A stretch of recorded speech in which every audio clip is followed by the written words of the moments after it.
और खेलों के महाकुंभ टोक्यो ओलंपिक का समापन समारोह आज 7 पदक के साथ ओलंपिक में भारत का अब तक का सर्वश्रेष्ठ प्रदर्शन।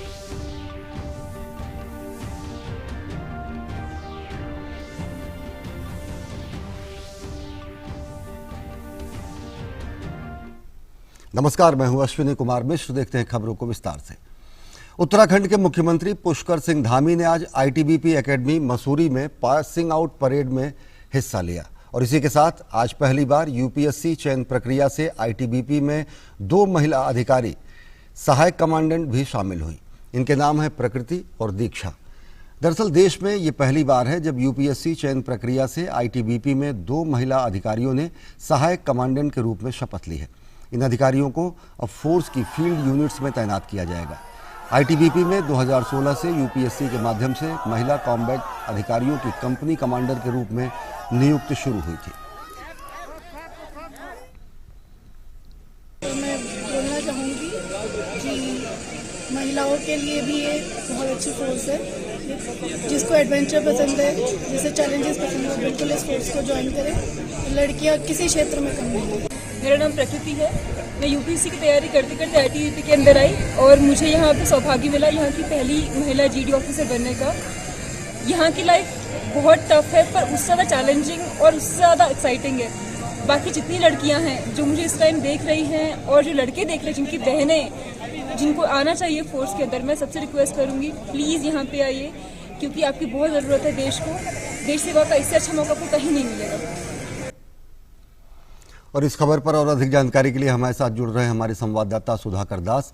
सुधाकर, अगर देखें तो मसूरी में जो लाल बहादुर शास्त्री एकेडमी है वहाँ से बहुत सारी महिलाएं यूपीएससी से चयनित होकर क्षेत्र में आई, लेकिन पहली बार आईटीबीपी पासिंग आउट परेड में आईटीबीपी एकेडमी मसूरी से 2 डिप्टी कमांडेंट सहायक कमांडेंट महिलाओं का किस रूप में देखते हैं आईटीबीपी में महिला शक्ति के प्रतिनिधित्व और साथ ही साथ महिला सशक्तिकरण के उदाहरण के रूप में? देखिए, बहुत बड़ा कदम और एक तरह से बहुत बड़ी मिसाल है। और साल 2016 में यूपीएससी के थ्रू ये चयन प्रक्रिया शुरू हुई थी और ये दोनों अधिकारी हालांकि अलग अलग बैच की हैं, लेकिन दोनों की ट्रेनिंग एक ही साथ पूरी हुई है। और निश्चित तौर पर एक बड़ा उदाहरण पेश किया, क्योंकि इन्होंने जो पुरुषों को जिस तरह की कॉम्बैट ट्रेनिंग दिलाई जाती है, एक तरह से कह सकते हैं युद्ध के मैदान में या जंग के मैदान में जिस तरह की ट्रेनिंग की जरूरत होती है, उसी तरह की टफ ट्रेनिंग इन दोनों को प्रकृति और दीक्षा को भी दिलाई गई है। और उसके बाद जो करीब 1.5 साल की ट्रेनिंग, उसको पूरा करने के बाद औपचारिक तौर पर आज वो शपथ उन्होंने लिया है और आज इस बल में शामिल हुई है। और निश्चित तौर पर जैसा इनको आपने सुना, इनका जज्बा देखते हुए बनता, और ये न सिर्फ खुद प्रेरित है बल्कि देश की दूसरी महिलाओं बेटियों को भी प्रेरित कर रही हैं कि वो आईटीबीपी में और भी फोर्सेस में ज्वाइन करें। चुनौतीपूर्ण जरूर रहती है यहाँ की जिंदगी, लेकिन उतनी ही रोमांचक रहती है और देश सेवा करने का मौका ये मिलेगा। लेकिन साथ ही साथ दूसरी बात, इन महिलाओं ने ये भी दिखा दिया है कि कोई भी क्षेत्र हो, आप ओलंपिक के महाकुंभ की बात कर रहे थे, खेलों के महाकुंभ ओलंपिक की बात कर रहे थे, उसकी बात हो या देश का कोई भी क्षेत्र हो, महिलाएं किसी से पीछे नहीं है। कदम दर कदम पुरुषों के साथ मिलाकर चल रहे हैं और पुरुषों से अच्छा परफॉर्मेंस भी कर रही है कई क्षेत्रों में। और ये एक आज इन्होंने एक मानक सिद्ध किया और एक उदाहरण बनी है आईटीबीपी में, खास तौर पर पहली बार यूपीएससी के चयन के जरिए आई हुई और एक कॉम्बैट ट्रेनिंग लेकर वो आधिकारिक रूप में आज जो आईटीबीपी फौज में शामिल हो गए। अब इनको अलग अलग फील्ड यूनिट्स में भेजा जाएगा जहां वो देश सेवा करेंगे। और आईटीबीपी की बात अगर करें अश्विनी, तो हम जानते हैं कि ये चीन तिब्बत सीमा पर ये हमारा बल तैनात है, कितनी कठिन परिस्थितियों में ये काम करता है। और वो इस तरह की परिस्थितियों में भी ये दोनों अपने जो 51 अन्य अधिकारी हैं उनके साथ मिलकर उनकी भी पोस्टिंग इस तरह के इलाकों में होगी। तो निश्चित तौर पर एक बड़ी मिसाल और देश की बेटियों के लिए एक बड़ा उदाहरण पेश किया है इन दोनों। अश्विनी जी, निश्चित तौर से महिला सशक्तिकरण के लिए और साथ ही साथ देश की बेटियों की उपलब्धियों में एक और कहीं न कहीं नगीना आप कहेंगे उस मुकुट में लगता हुआ दिख रहा है। एक चीज सुधाकर ये कहेंगे कि जो अर्धसैनिक बलों की जो कॉन्स्टिट्यूशन है या जो उसका जो निर्माण है, सामान्यतः पुरुष ज़्यादा चयनित होते हैं, उनको ज़्यादा इस तरीके की सेवाओं में वो सम्मिलित होते हैं।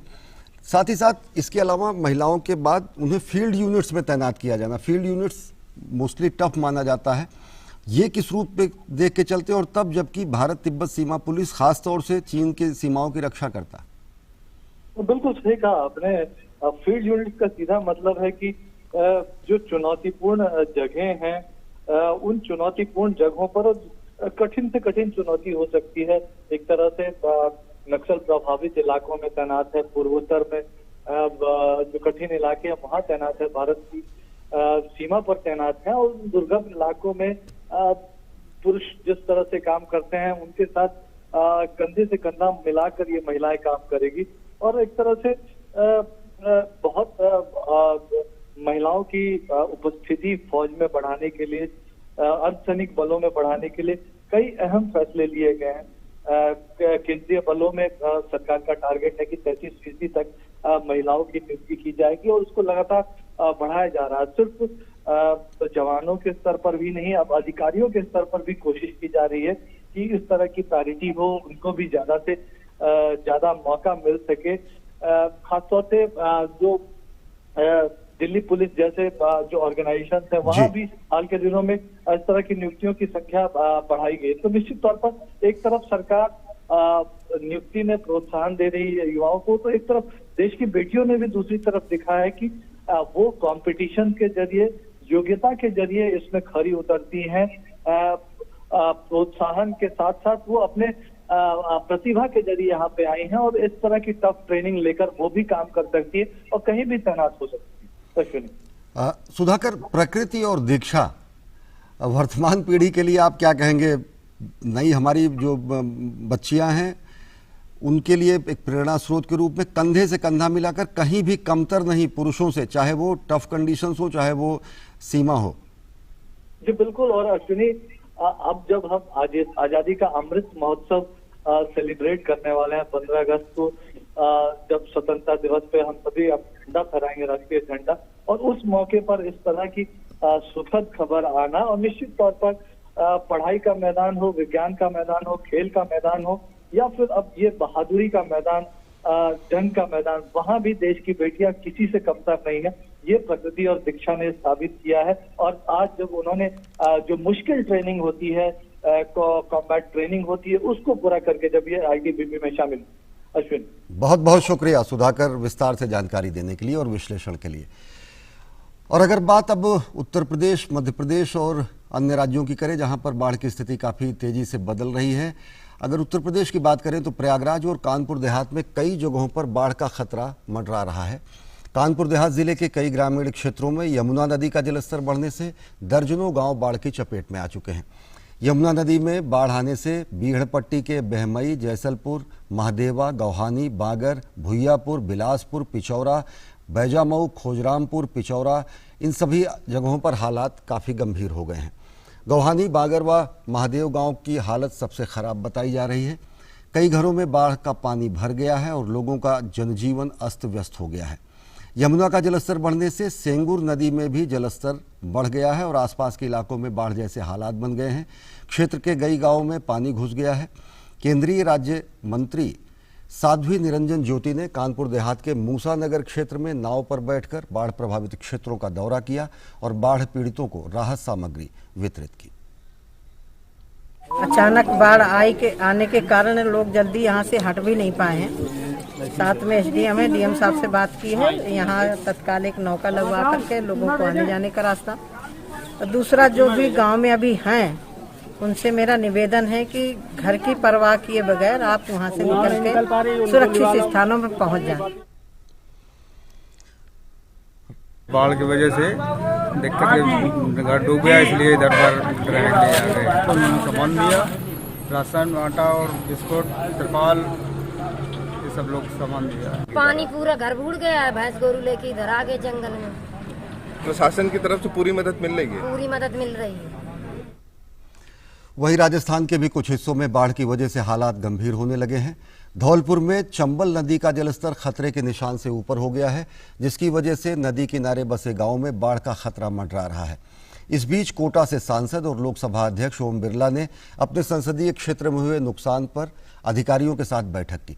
जिला परिषद सभागार में बैठक के दौरान कोटा और बूंदी के जिलाधिकारियों ने उन्हें कोटा और बूंदी में बारिश से हुए नुकसान का ब्यौरा दिया। कोटा जिले में पिछले 7 दिनों में हुई बारिश के कारण नदी और नालों का जलस्तर बढ़ गया है। बैठक में ओम बिरला ने अधिकारियों को निर्देश दिए कि वो फसलों से हुए नुकसान, टूटे मकानों का सर्वे कराएं और शीघ्र ही प्रभावितों को मुआवजा दिलाएं। ओम बिरला ने सड़कों की मरम्मत, बिजली सप्लाई, स्वास्थ्य सुविधाओं समेत सभी जरूरी कदम उठाने के निर्देश दिए हैं। बात अगर मध्य प्रदेश की करें तो मध्य प्रदेश में गुना जिले के बम्होरी गांव में बाढ़ में फंसे लगभग 150 लोगों को एयरलिफ्ट करके राजस्थान के छाबड़ा गांव पहुंचाया गया है। मुख्यमंत्री शिवराज सिंह चौहान ने उनसे वीडियो कॉल पर बात कर जल्द ही हालात को काबू में आने का भरोसा दिया। इसके अलावा मुख्यमंत्री ने बाढ़ पर बनी टास्क फोर्स की बैठक में कहा कि सरकार की प्राथमिकता बाढ़ से क्षतिग्रस्त मकानों की मरम्मत, मलबे की सफाई, पीने के पानी और बिजली की आपूर्ति समेत लोगों को भोजन और अनाज उपलब्ध कराना है। मुख्यमंत्री ने प्रभावितों को नियमित रूप से दिए जाने वाले खाद्यान्न के अलावा 50 किलो अतिरिक्त खाद्यान्न उपलब्ध कराने के निर्देश दिए। मध्य प्रदेश के बाढ़ प्रभावित क्षेत्रों में सेना के 3 हेलीकॉप्टर, एनडीआरएफ समेत तमाम एजेंसियां राहत एवं बचाव कार्य में जुटी हैं। बिहार में औरंगाबाद, रोहतास और बांका जिले में बिजली गिरने से 14 लोगों की मौत हो गई, जबकि 4 अन्य लोग घायल हो गए।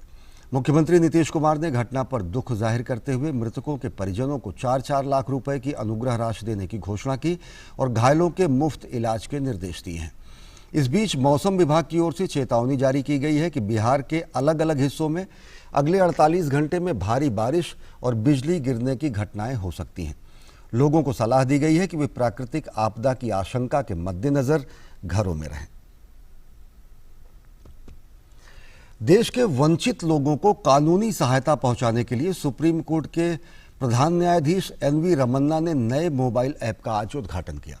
राष्ट्रीय विधिक सेवा प्राधिकरण की ओर से जारी इस सुविधा के अलावा पोस्ट ऑफिसों के जरिए भी लोगों में कानूनी शिक्षा का प्रचार प्रसार किया जाएगा। मुख्य न्यायाधीश जस्टिस रमन्ना ने कहा है कि देश में अभी भी बड़ी संख्या में ऐसे लोग हैं जिन्हें कानूनी सहायता के अभाव में न्याय से वंचित रहना पड़ता है। उन्होंने कहा कि तकनीक के साथ साथ पोस्ट ऑफिस और पुलिस थानों के जरिए लोगों को जागरूक किया जा सकता है। The services of the existing postal network can be utilized to spread awareness regarding the availability of free legal aid services and to increase the outreach of legal services to the eligible category of persons, especially of the persons residing in rural and far-flung areas of the country. The service rendered by the post office and postman will bring and bridge the gap between people who are deprived of access to justice due to geographical constraints and will reduce the divide between the rural and urban population.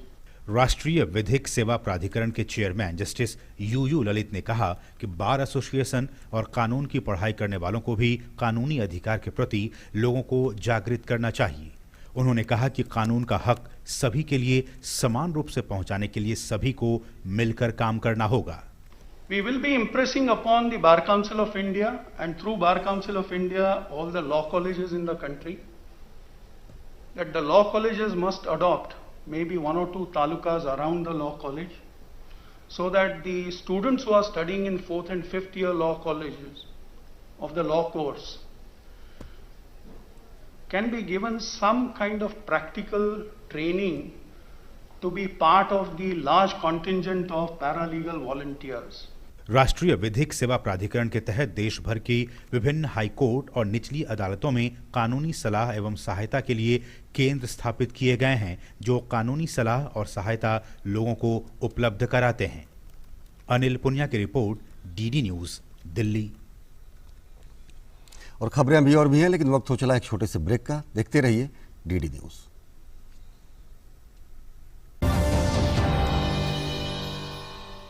Degree मिलेगी क्या पता, मिलेगी और वो काम की होगी, क्योंकि अपग्रेड लाया है बैचलर्स डिग्रीज ऑनलाइन। upgrad.com। अरे मामा जी अब कुछ खा नहीं रहे हैं, कुछ बोल भी नहीं रहे हैं। आप लोग इतना कुछ बोल रहे हैं कि आपको कुछ भी सुनाई नहीं दे रहा है। देखिए आपके घर की एक एक दीवार चीख चीख कर कह रही है कि अच्छी सीमेंट क्यों नहीं लगाई। अगर वंडर सीमेंट लगाते तो दीवारें इतनी मजबूत होती कि आपके घर की दीवारों में बिल्कुल दरारें नहीं पड़ती। वंडर सीमेंट, जब भी आए भला कर जाए।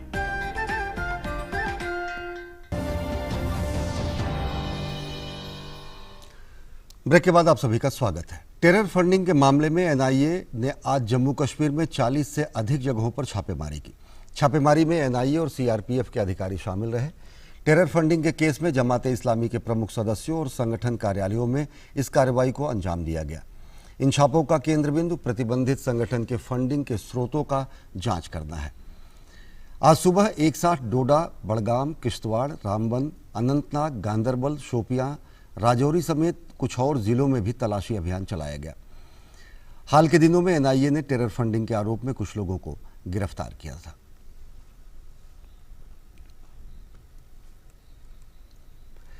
केंद्रीय वित्त मंत्री निर्मला सीतारमण आंध्र प्रदेश के दौरे पर हैं। उन्होंने आज विशाखापट्टनम में कोविड वैक्सीनेशन सेंटर का जायजा लिया। विशाखापट्टनम में ही निर्मला सीतारमण ने कृष्णदेवी पेटा में स्वतंत्रता सेनानी अल्लूरी सीताराम राजू की समाधि पर श्रद्धांजलि अर्पित की। अल्लूरी सीताराम राजू को सबसे अधिक अंग्रेजों के खिलाफ रंपा विद्रोह के प्रमुख नेता के रूप में याद किया जाता है और इसमें उन्होंने अंग्रेजों के खिलाफ विद्रोह करने के लिए विशाखापट्टनम और पूर्वी गोदावरी जिलों के आदिवासी लोगों को संगठित किया था।